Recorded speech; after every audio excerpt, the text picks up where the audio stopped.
Hello and welcome back to the Moon Garden. Today we are planting a white blooming anemone, and then we're going to go pop out into the front yard.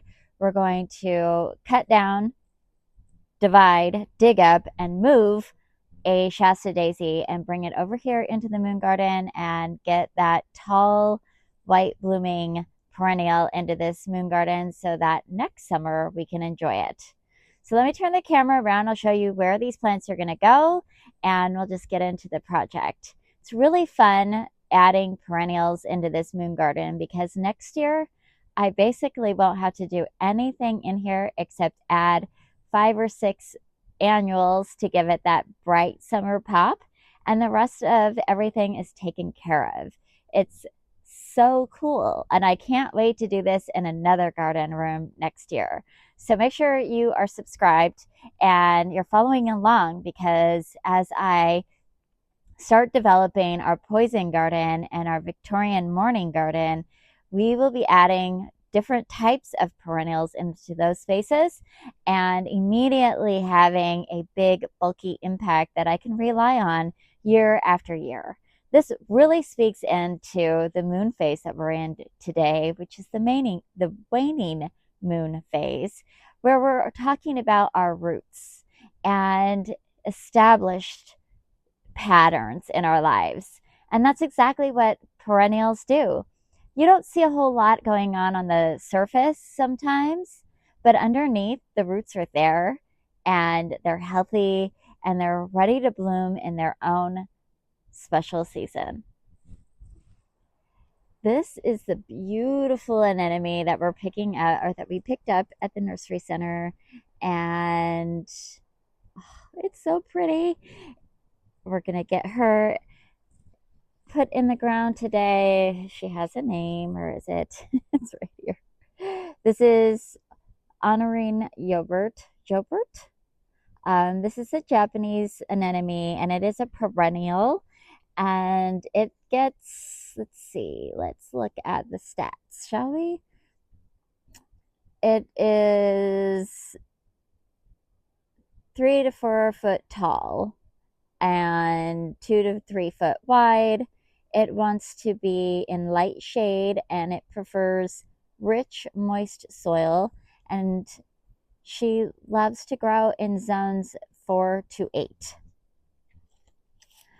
And we are going to set her, we're going to actually move this white container over about a foot, and then we're going to plant her right here.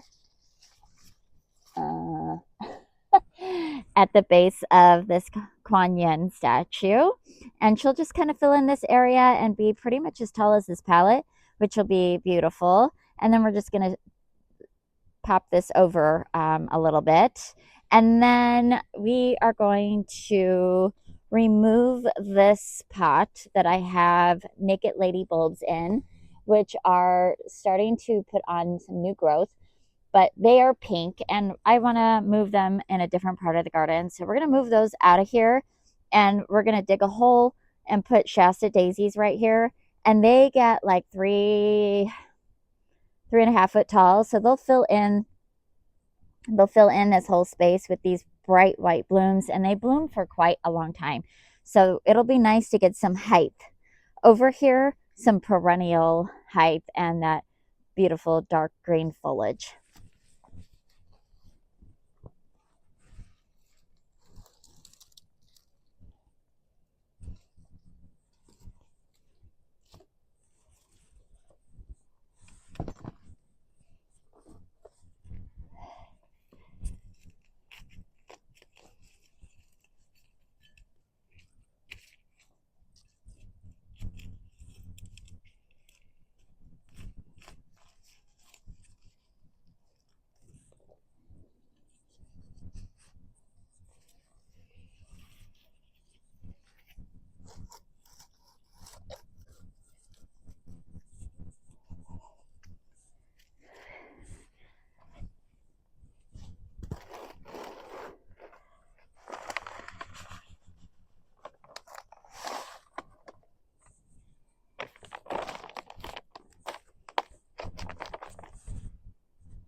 All right, let's head into the front yard and grab those Shasta Daisies. So this is my ginormous clump of Shasta Daisies right here. And these are just the old-fashioned Shastas that I actually got off of Facebook Marketplace when we first moved here.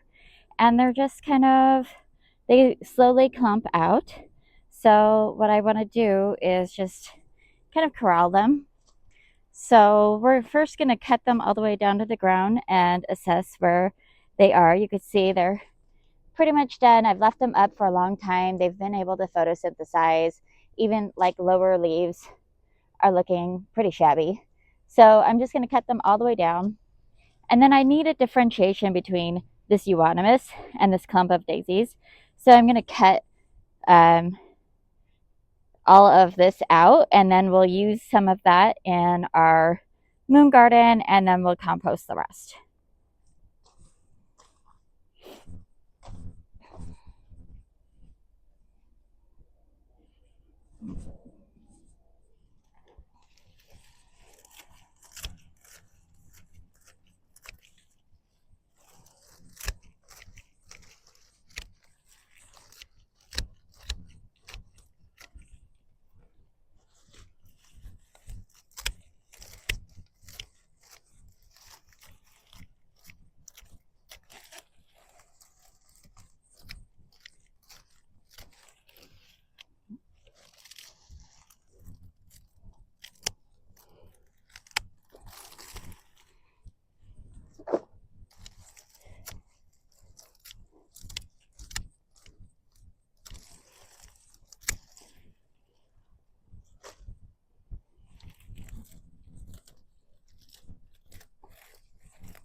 Okay, so this is what we're looking at now. And I went ahead and cut back my euonymus a little bit just to give it some shape. But this is the Shasta right here. And you can see in the middle, it has been all shaded out. There's no living plant material in the middle. So what I want to do is take out this whole clump right here, use a portion of it to stick back here in this kind of dead space, and then we'll use the rest of it out in the moon garden.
there it is, all nice and tidy.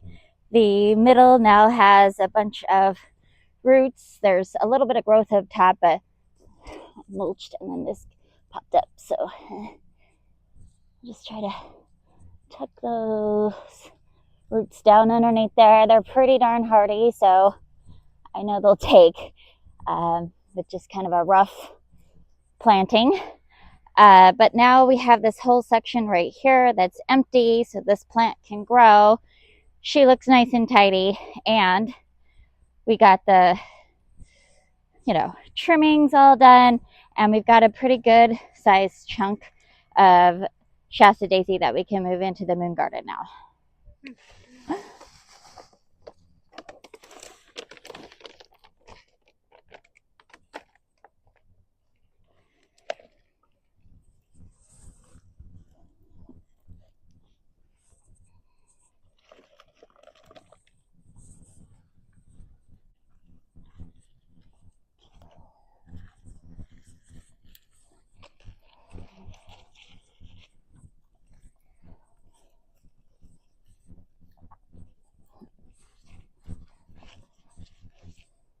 Ta-da!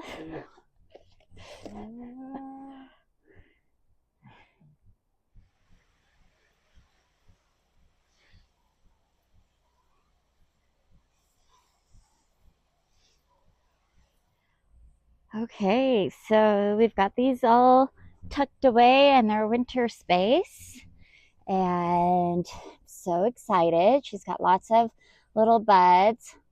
I gave her a little water, so she's kind of shielding her face. But I think it's going to be a really beautiful plant right here.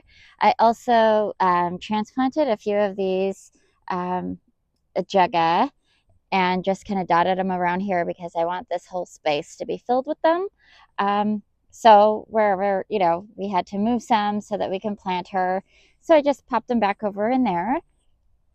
And then over on this side of the moon garden, we removed our little pot, and then we put the Shasta daisies right there. They're going to be all tucked away. There is a little astilbe right in the corner that kind of peeks out onto the other side of the bed.